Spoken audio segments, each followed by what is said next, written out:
بسم الله، الصلاة والسلام على من لا نبي بعده الذي أرسله الله رحمة للعالمين وصار نورا يضيء ظلام دنيانا وبعد. فأعوذ بالله من الشيطان الرجيم. بسم الله الرحمن الرحيم. والفجر وليال عشر والشفع والوتر. ويقول الله تبارك وتعالى: وربك يخلق ما يشاء ويختار ما كان لهم الخيرة سبحان الله وتعالى عما يشركون. إله سبحانه وتعالى maalmaha asaga abuuray kuwa rabo ayuu ka doortaa, adoomaduna ayagu wax ma doortaan. Marka ilaah subxaana watacaala maalmaha mid dooro maadaama uu doorto 10 maalmood ugu horeeya bishii Dilxija, ilaah subxaana watacaala ayaa doortay waa afdalul ayaam.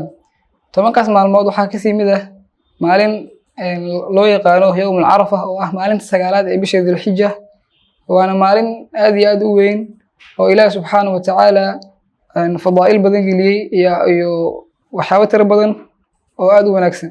in ilaah subxaana watacaala sidoo kale wuxuu maalintaas adoomada fursad u siiyey in adoonkii sooma sidoo nabi sallallahu alayhi wasallam loo sheegay. nabi sallallahu alayhi wasallam wuxuu dhahay ahtasibu ala allahi an yukaffira as-sanata allati qablahu was-sanata allati ba'daha.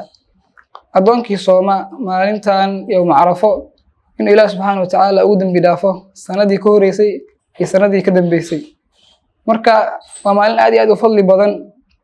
sidoo kale waxyaabaha qofka la gudboon inuu sameeyo waxaa kamid ah acmaashii qowliyadaheed sida inuu adkaar badan akhriyo, quraanka inuu akhriyo, afdalu dhikri oo ah laa ilaaha illallah inuu ayadana badiyo.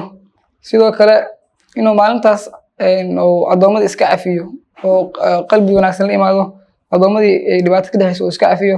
sidoo kale ilaah subxaana watacaala inuu toobo saadiq ah oo la imaado.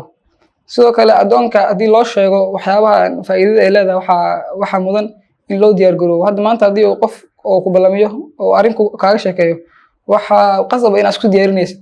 marka waxaa rajaynaa in aan isku diyaarino maadaama ay tahay maalin aad iyo aad u weyn. qof kastaana intii karaankiisa uu qorsheeyo oo intii karaankiisa uu qorsheysto intaasna oo ilaah subxaana watacaala la hortago. maalintaasna waa maalinta ugu badan oo ilaah subxaana watacaala adoomadiisa naarta ka xoreeyo siduu nabi sallallahu alayhi wasallam dhahay. marka waa inaan u degdegnaa maalintaas aad iyo aadna isugu dayna inaan uga faa'iideysano.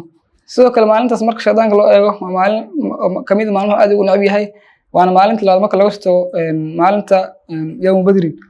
marka waa maalin shaydaanka waxa ay murugo gelinayso qofka muslimka waxa la rabaa inay farxad geliso. qofku waxa ugu weyn oo sameyn kara maalintan waxa waaye inuu horta asaga dunuubtii macaasida ka fogaado. haddii uu wax khayr sameeyo falilaahi alxamdu dheeraad u tahay, laakiin ugu horeyn naftaada ka ilaali waxaa ilaah subxaana watacaala uu kaa xarimay inay gasho. sidoo kale maadaama maalintan qofkii camal wanaagsan sameeyo oo ajirkiisa badanayo, sidoo kale dhanka kalena qofka haddii uu dambi sameeyo waa halis. marka maalintaasna aan dunuubta iska ilaalino, sadaqada aan badino, silatul arxaam aan sameyno.